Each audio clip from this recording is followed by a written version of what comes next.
경제 소식을 빠르고 친절하게 전달해 드립니다. 오늘 굿모닝 경제는 석병훈 이화여자대학교 경제학과 교수와 함께합니다. 교수님 어서 오세요. 안녕하십니까? 교수님, 오늘도 좀 태형건설 이슈 얘기를 좀 해보고 가겠습니다. 이 워크아웃 신청이 경제계 요즘 최대 현안이자 이슈일 텐데 이 어제 태형그룹의 자구안을 두고 잡음이 있었는데 좀 추가 자구안이 나오면서 그래도 조금 해소가 되는 분위기거든요. 어떻습니까? 예, 그렇습니다. 어제 기존의 자구안은 태형 인더스트리 매각 자금 1,549억 원을 태형건설에 지원하는 방안, 그다음에 에코비트를 매각해가지고 매각 대금을 태형건설에 지원하는 거, 블루원의 지분을 담보 제공하고 매각 추진하는 것, 그다음에 평택사이로 지분을 담보 제공하는 것 네 가지 자구안이 기존 자구안이었고요.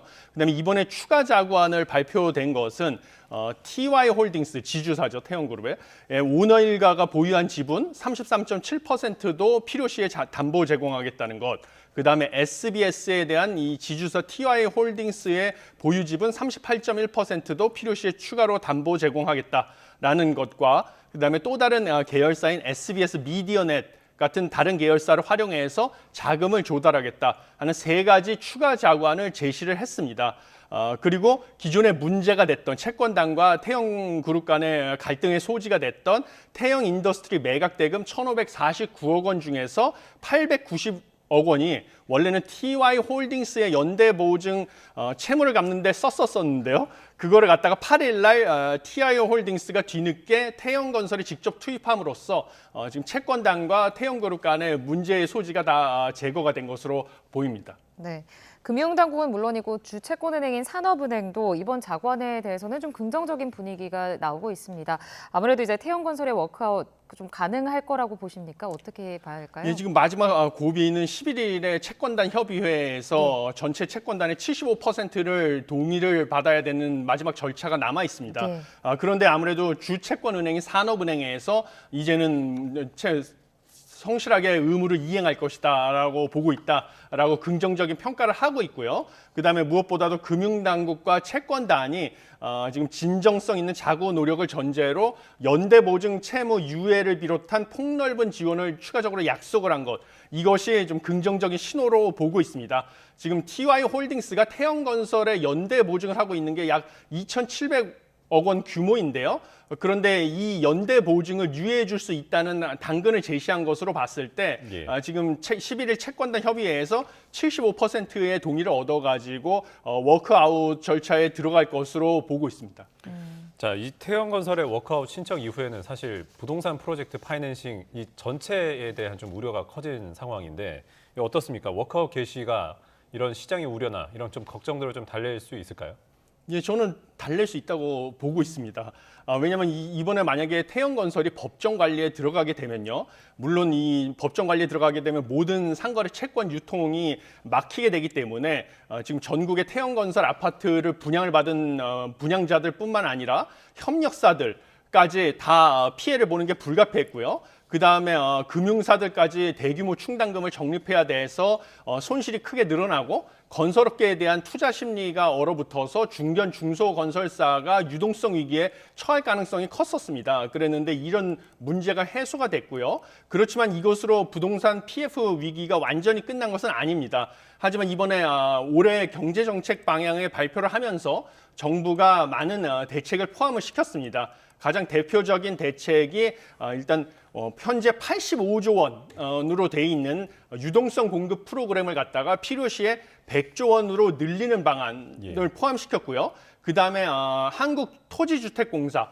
LH가 구원투수로 들어와서 사업성이 있는데 일시적인 자금 압박으로 어려움을 겪고 있는 PF 사업장은 직접 매입해가지고 살린다라는 대책. 그다음에 만약에 사업성이 없는 부실 PF 사업장 같은 경우는 PF 정상화 펀드가 있습니다. 2조 2천억 원 규모. PF 정상화 펀드를 이용해서 정리를 하겠다라는 이런 대책들이 포함되어 있습니다. 그래서 이런 대책들을 이용해서 지금 부동산 PF 부실화 위기가 지금 건설사 연쇄도산을 유발하고 이것이 대규모 실업을 키워서 실물 부분에 타격을 줄 가능성은 어느 정도 대비가 됐다, 차단할 가능성이 크다, 저는 이렇게 보고 있습니다. 알겠습니다. 이번엔 우리나라 핵심 산업 두 가지를 좀 살펴보겠는데요. 먼저 반도체부터 좀 살펴보겠습니다. 국내 대표 반도체 기업이죠. 삼성전자 드디어 잠정 실적을 좀 발표를 했는데 좀 어떻게 나왔습니까? 어떤 점을 주목해 봐야 될까요? 예, 반도체 실적이 영업이익이 6조 5,400억 원으로요. 전년보다 무려 85% 가까이 감소한 것으로 잠정 집계가 됐습니다. 그다음에 연간 영업이익도 지금 10조 원을 밑돌게 나왔습니다. 그런데 이것은 2008년 금융위기에 이제 6조 319억 원을 달성한 이후로 15년 만에 최초거든요. 네. 그래서 이 가장 큰 이유는 반도체 사업이 최악의 업황 침체로 지금 대규모 적자를 낸 영향이 가장 컸습니다. 그래서 영업이익 같은 경우도 지금 6조 5,400억 원으로 전년 대비 85% 가까이 떨어졌거든요. 그랬는데 그나마 낙관적인 것은 지금 반도체 사업이 4분기 같은 경우는 그래도 적자 폭이 줄어든 것으로 지금 전망이 되고 있습니다. 지금 사업별로 이번에 실적을 발표하지는 않았는데요. 지금 증권업계에서 추정한 바에 따르면 반도체 부분의 영업 손실이 4분기에는 1조 내지 2조 원대로 추정이 되는데 그래도 여전히 영업 손실은 있지만요. 예. 1분기, 2분기, 3분기까지의 누적 적자는 지금 12조 원이 넘어가는 상황입니다. 그거에 비하면 지금 1조 원에서 2조 원대라는 것은 상당 부분 영업 손실이 줄어든 상황이기 때문에 그나마 이 반도체가 많이 그래도 회복되고 있다. 그렇지만 중요한 것은 무엇이냐면 여전히 지금 영업이익하고 매출 같은 경우는 지금 시장에서 평균적으로 전망한 그 전망치보다는 낮은 상황이고요. 반도체 부분에서 우리가 추정을 하고 있는 매출과 영업이익 역시 4분기도 시장에서 평균적으로 전망한 것보다는 아직도 많이 낮은 상황입니다. 자, 그러면 반도체 업황 개선이 좀 늦어지고 있다. 뭐 이렇게 봐야 됩니까, 교수님? 예, 그렇습니다. 지금 반도체 같은 경우는요, 지금 업황 전망이 많이 아직 낮은 상황인데요. 네. 가장 큰 이유는 두 가지 이유가 있습니다. 첫 번째는 메모리 부분의 감산을 통해 가지고 메모리 반도체의 가격을 상승시키는 효과가 나타나고 있는데요. 생각보다 이 감산 효과가 빠르게 나타나지 않고 있는 점, 이것이 첫 번째 이유가 되겠습니다. 예. 그래서 지금 메모리 반도체의 생산량을 줄이고요. 그러면 수요까지 올라가게 되면 가격이 상승하면서 매출이 반등을 하게 되는데요. 생각보다 이 수요가 빠르게 늘어나지 않는다. 그래서 이 수요 회복세가 강하지 않는 게 첫 번째 이유고요. 두 번째는 또 다른 거죠. 시스템 반도체. 예, 수요 회복이 더디다 보니까요. 시스템 반도체를 위탁 생산하는 파운드리 부분의 가동률 개선이 미흡해서요. 그 실적 부진이 지속되고 있는 게 두 번째 원인이 되겠습니다. 그래서 시스템 반도체 파운드리 부분이 더딘 수요가 회복되는 이유는 무엇이냐면 무엇보다도 가장 중요한 이유가 세계 스마트폰 시장 침체가 가장 큰 이유가 되겠습니다. 그래서 시스템 반도체는 지금 스마트폰 시장에 많이 수요가 있는데요. 스마트폰 시장이 침체가 되다 보니까 그 안에 들어가는 애플리케이션 프로세서 수요도 줄어들어 가지고요.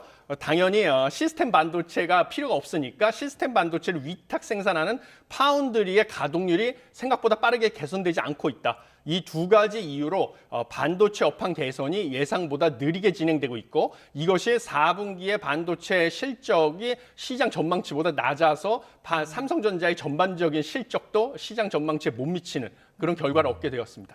다만 교수님, 이 삼성전자의 반도체 부분 올해 상반기에 결국엔 흑자로 전환될 것이다라는 가능성이 높고 그리고 반도체 업황 부진은 이제 좀 마지막 단계다라는 시각도 지배적입니다. 교수님은 올해 반도체 전망 어떻게 보세요? 예, 저도 반도체 전망은 밝다고 네. 보고 확신하고 있습니다. 반도체 업황은 이제 저점을 찍고요. 올해는 이제 앞으로 올라갈 일만 남았고 반도체 업황을 주도하는 것은 무엇보다도 생성형 AI 열풍이 주도하고 있는 소위 말하는 고부가 가치 메모리 반도체가 올해 이 반도체 업황을 주도할 것이다라고 보고 있습니다. 특히 이 HBM이라고 하죠. 고대역폭 메모리, 이 고부가 가치 메모리 반도체, 그다음에 DDR5 이런 고부가 가치 제품 위주로 수요가 급증을 하고요. 이런 것들을 이제 삼성전자나 SK 하이닉스도 미리 알아서요. 생산 설비들을 갖다가 고부가 가치 메모리 반도체 위주로 조정을 하다 보니까 이쪽에 대해서 지금 이미 선주문도 많이 들어오고 있고 그래서 많은 매출 증가가 일어날 것으로 예측을 하고 있습니다. 그리고 그 무엇보다도 AI를 탑재한 또 스마트폰도 출시가 예정이 되어 있습니다. 삼성전자가. 그러면 이 신제품 스마트폰 역시 수요가 증가를 하게 되면 역시 파운드리 가동률도 올라가서 파운드리 부분도 매출 향상이 예정이 돼 있습니다. 그래서 올해 반도체 부분은 당연히 영업이익이 이제 흑자로 전환이 될 것이 확실하고 앞으로 우리나라 경제 수출 역시 반도체 수출이 주도해서 올해는 회복세가 더 가파라질 것으로 저도 전망을 하고 있습니다. 예, 알겠습니다. 저 2차 전지 얘기도 좀 해볼 텐데 이제 어제 LG 에너지 솔루션이 실적을 발표를 했거든요. 예. 일단 이 기업이 어떤 기업인지 좀 간략히 설명 좀 해주시죠. 예, LG 에너지 솔루션은 사실 LG 화학에서 2차 전지 부분을 분사를 해서 2020년에 설립한 기업이 되겠습니다. 그래서 2차 전지를 제조해서 판매하는 기업이 되겠습니다. 그런데 그 2020년 12월에 출범을 했고요. 2021년부터 매출과 영업이익이 꾸준히 상승을 해왔습니다. 이것은 전기차에 대한 수요, 그다음에 보급도 늘어나고 판매도 늘어나는 것을 따라서 2차 전지, 전기차에 들어가는 2차 전지에 대한 수요도 끊임없이 증가를 했기 때문에요. 2017년에는 매출이 17조 8천억 원. 그다음 영업이익도 7,600억 원이었고요. 2022년에도 매출 25조 6천억 원에 영업이익 1조 2천억 원을 달성하는 등 지속적으로 성장을 해왔었습니다. 그런데 이제 올해는 사상 처음으로 연간 매출 30조 원, 영업이익 2조 원을 돌파하는 실적을 얻었습니다. 그렇지만 4분기 실적 같은 경우에는 시장 전망치를 하회하게 되었습니다. 왜냐하면 이 최근에 자동차 수요가 전 세계적인 고금리 여파로 자동차 수요도 역시 줄어들었고요. 특히 이 전기 자동차 시장도 그동안에 많이 전기 자동차를 구매해 왔기 때문에 시장이 이제 포화 상태에 다다라서 전기 자동차 수요 둔화가 사실 4분기 실적 둔화의 가장 큰 요인이 돼서 이 4분기 실적은 시장 전망치를 하회하는 결과를 얻었습니다. 자, 지금 이 2차 전지는 반도체와는 조금 달리 뭐 지난해도 마찬가지고 올해도 좀 부진할 것이다라는 좀 얘기가 많이 나오고 있거든요. 교수님, 이건 왜 그런 거죠? 예, 그 크게 지금 두 가지 이유가 있습니다. 첫 번째는 아까 말씀드린 것처럼 전기차 수요 둔화. 이것이 첫 번째 요인이 되겠습니다. 자, 완성차 업체에서 이 전기차 그동안에 많이 판매가 되어 왔기 때문에요. 지금 웬만큼 살 사람들은 다 샀다. 이래서 추가적으로 지금 고금리 상황 하에서 전기차를 구매할 사람들이 많지 않기 때문에요. 전기차가 수요가 둔화되니까 전기차 안에 들어갈 2차 전지에 대한 수요도 둔화되는 상황입니다. 그래서 공장 가동률이 저하되는 반면에 이미 공장이 들어가는 고정 비용은 부담이 계속 커지고 있는 상황입니다. 그러니까 매출이 줄고 수익성이 악화되는 것은 불가피하고요. 두 번째는 2차 전지 업계의 그 특유의 그 가격 구조가 문제가 되고 있습니다. 그것은 뭐냐면 배터리 제조사들이 원재료 가격을 배터리 가격과 연동하는 계약을 체결하고 있기 때문입니다. 그래서 지금 보면 원재료인 리튬 가격이 2년 만에 최저 수준이고요. 코발트 가격도 4년 만에 최저 수준입니다. 그러면 이 원재료 가격과 연동해서 배터리 가격도 낮아질 수밖에 없는 것이죠. 근데 문제는 지금 판매하는 배터리는 이전에 샀던 원재료를 투입을 했기 때문에 사실 비싼 가격의 원재료를 사서 만든 배터리인데 현재 원재료 가격이 싸져서 싼 가격에 판매를 해야 되는 것이죠. 그래서 이걸 일종의 레깅 효과, 원재료 가격 투입 시차에 따른 효과라고 하는데요. 비싼 국에 구매한 원재료로 만든 배터리를 지금 원재료 가격이 싸다고 해서 싸게 판매를 하다 보니까 당연히 이익이 줄어들 수밖에 없는 이런 독특한 가격 판매 구조 때문에요. 이 두 가지 이유로 2차 전지의 업황이 안 좋은 상황입니다. 그래서 지난해에 이어 올해도 2차 전지는 역성장이 불가피하다고 보고 있습니다. 그렇지만 유일한 희소식은 지금 LG 에너지 솔루션이 북미 공장의 가동률이 지속적으로 높아질 예정입니다. 그래서 요번에 그 4분기 같은 경우도요. 미국의 그 인플레이션 감축법에 따라서 첨단 제조 생산 세액 공제를 많이 받았거든요. 그래서 4분기 매출의 약 70% 이상이 미국 정부로부터 받은 보조금이죠. 첨단 제조 세액 공제의 그 보조금으로 채워졌는데요. 첨단 제조 세액 공제 규모는 지속적으로 커질 것으로 지금 보고 있습니다. 이게 유일한 호재가 되겠습니다. 그렇지만 앞에 두 가지 요인, 전기차 수요 감소, 그다음에 그 레깅 효과. 원자재가 가격이 점점 싸지는 거에 따라서 전기 배터리의 가격도 싸져야 되는 레깅 효과 두 가지가 더 압도하기 때문에 2차 전지 역성장은 불가피하다라고 보고 있습니다. 그럼 이 수요가 예. 전기차 수요가 줄어든 상황에서 혹시 예. 공급 과잉 문제는 없을까요? 이 부분이 좀 우려가 되는데. 예, 지금 뭐 재고도 쌓여 있고요. 그래서 네. 그런 우려도 충분히 있을 것으로 저도 보고 있습니다. 그래서 결국은 전이 2차 전지 업황이 개선이 되려면 앞으로 지금 기준금리 인하가 좀 지속돼 가지고 예.